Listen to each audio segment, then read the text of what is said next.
21 জুলাই ছিল flight lieutenant Tauqir ইসলামের জীবনের সেই বিশেষ দিন, যেদিন তিনি প্রথমবারের মতো একা আকাশে উড়াল দেওয়ার সুযোগ পেলেন।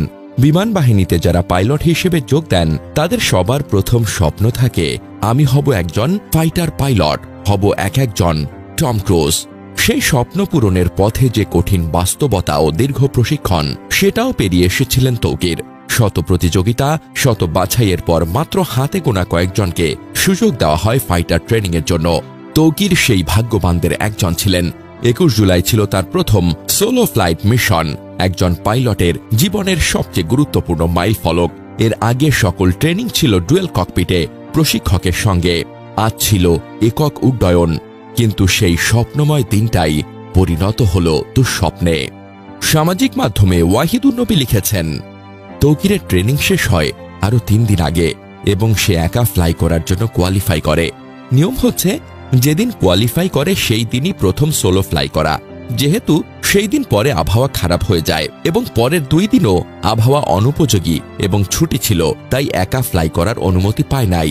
যেহেতু গ্যাপ হয়ে গিয়েছে, তাই আজ তৌকিরের প্রশিক্ষক প্রথমেই তৌকিরকে নিয়ে আকাশে ওঠেন এবং কিছু প্র্যাকটিস করান।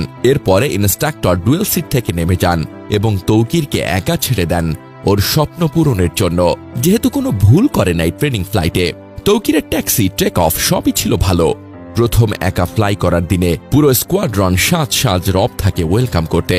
ইনস্ট্রাক্টর রানওয়ের পাশে সার্বক্ষণিক থাকে ওয়্যারলেস নিয়ে, যদি কোনো সাহায্য বা গাইডেন্স প্রয়োজন হয়।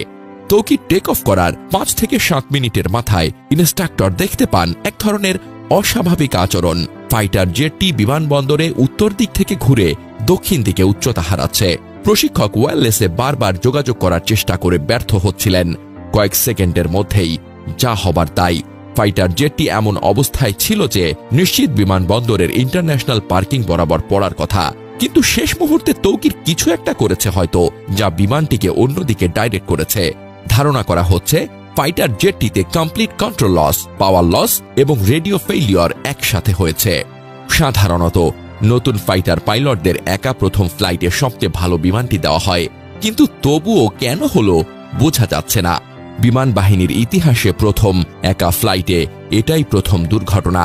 আমি সুইসাইড অ্যাটেম্প বলতে চাচ্ছি না বা নারাজও, কারণ পাইলট শেষ মুহূর্তে ইজেক্ট করেছে, কারণ এইসব ক্ষেত্রে বডি পাওয়া যায় না, বিমানের সাথে পুরোটাই বার্ন হয়ে যায়। পাইলট শেষ পর্যন্ত কোনো কিছু চিন্তা না করে যদি আগেই বের হয়ে যেত, তাহলে ক্ষয়ক্ষতি অন্যরকম হতো আর নিজেই বেঁচে যেত অক্ষতভাবে। বিমান বাহিনীর অনেক পাইলট জানমালের ক্ষতি কমাতে শেষ মুহূর্তে ইজেক্ট করে জীবন দিয়েছেন